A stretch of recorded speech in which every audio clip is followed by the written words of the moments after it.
1 year in office. How do you feel? Yeah.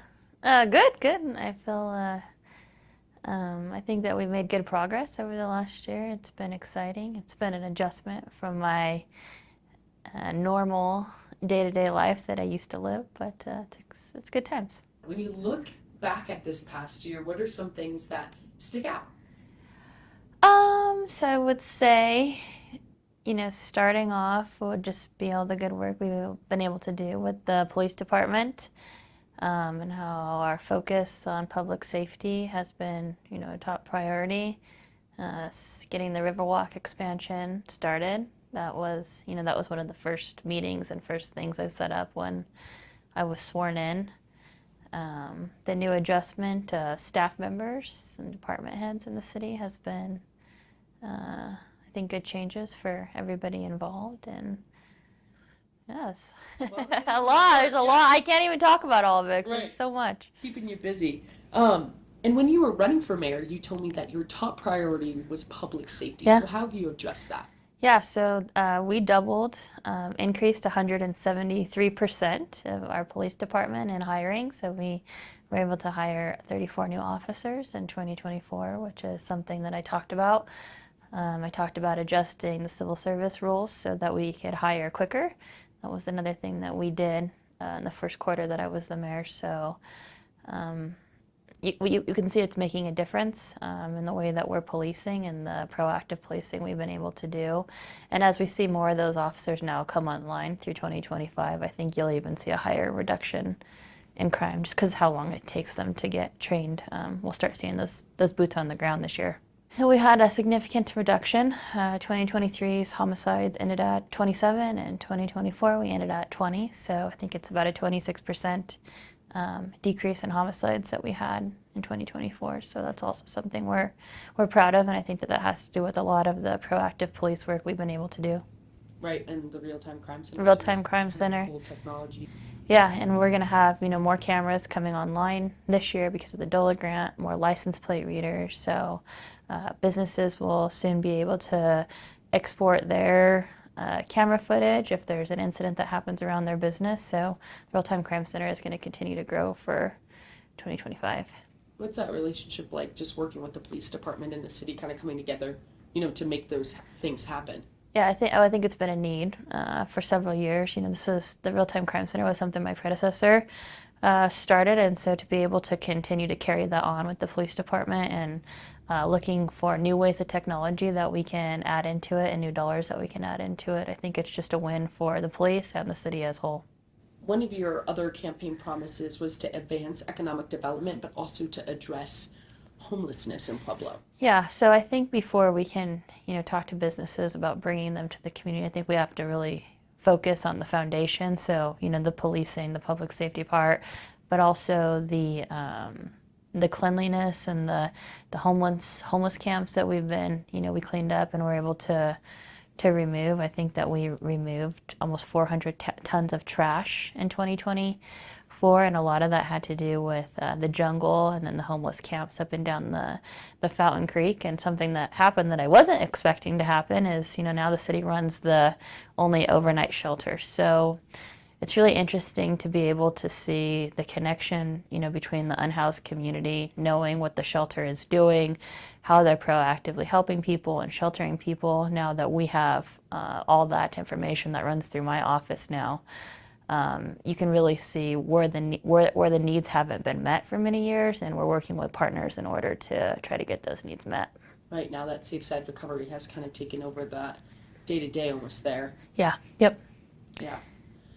So addressing homelessness, kind of almost a twofold, the city kind of taking over the homeless shelter, but then also the encampment cleanups. Yeah, I think that we had a pretty bad issue with encampments. I mean, some of the encampments that we went up and cleaned had been left over for probably months and months and months, just full of trash. We went in and cut trees and removed vegetation so that people could no longer camp in those areas. And I think when we're going out and doing that, and we have people out there also doing outreach at the same time, I know for sure that some of those people that were living on the river bottom have now been able to get peer support, treatment, and are living at the rescue mission, working at the rescue mission. So I think it's been, positive, what we're able to do when we go in and clean up and, essentially say we don't want people living on the river bottom, for the public safety and for their safety too. And sometimes it's difficult to look back at the year, especially because you're still doing the job day to day. Is there anything that really stuck out to you in your first year of office, that you're just proud of for Pueblo?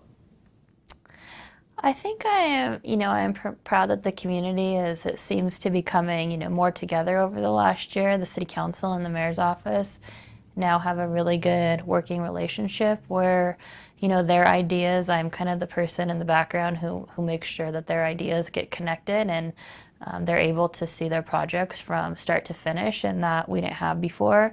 And I think that that's been proactive in a positive way for the community, and I think that as elected officials in the government that's what you're supposed to do. So, we now have this open door policy at the mayor's office. I think I met with over 500 constituents in the last year, and I continue to, take their appointments and their calls and meet with people. And I think that having that transparent form of government has been really helpful to the community and to the city government at the same time. Would you do anything differently? Um, I can't say that I would do anything, differently at this point. I think that when I make a decision to do something, it's not just, fly by the seat of my pants. It's a very thought out process. We talked to several different directors of the city of Pueblo, several different of our partners to make sure that the plan that I see is going to be compatible with what the city foresees and what the city council government sees. And so I think that every thought and every plan that I've been able to execute over the last year has been really well thought out, and we're here for the long run, essentially. So we have to be really careful when we're making these big decisions, and it's always a well thought out process. 1 year down, what's next? Yeah, so 2025 is really going to be the focus of, revitalization in the community and economic growth and development. I think that that's something that we're lacking in the city. I think that the amenities in the city, need some improvement. We want to see businesses brought here. We want to see families coming here. And we want to see the families that we have in Pueblo not moving somewhere else because they don't feel safe, or they don't have amenities, or they don't have places to go and people to see on the weekends. So I think that that's really what our focus of 2025 is going to be. Finish this sentence. After you're mayor, Pueblo will be better than it was before. People want to feel connected to their government. They want to feel protected and public safety, and they also want to be respected by other community members, regardless of what side of the aisle they sit on, what their ideologies are. And I think that that's something that we can improve on, a community that everybody can improve on. What would your message be to people that support you? Probably thank you, for your continued support. As an elected official, I take a lot of heat. Probably, you're either the most hated person in Pueblo or the most loved, and that's kind of the position I'm in right now. But, I just want people to know that every decision I make is just to make Pueblo a better place, and to make sure whoever's here in the next administration is taken care of, and they're not cleaning up messes like I am now.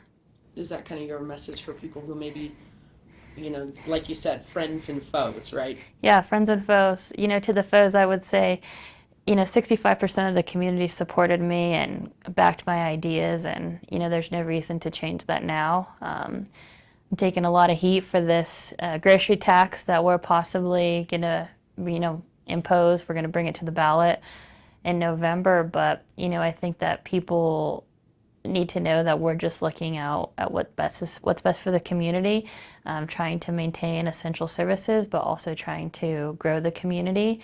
The tax hasn't been raised in 50 years. And so if people, you continuously hear people say, well, why does Pueblo look the way that it looks? Or why hasn't Pueblo grown for 50 years and all the communities around us are growing? Well, you have to kind of look at, well, what is the city? How can the city grow, if we don't have the funds to do so?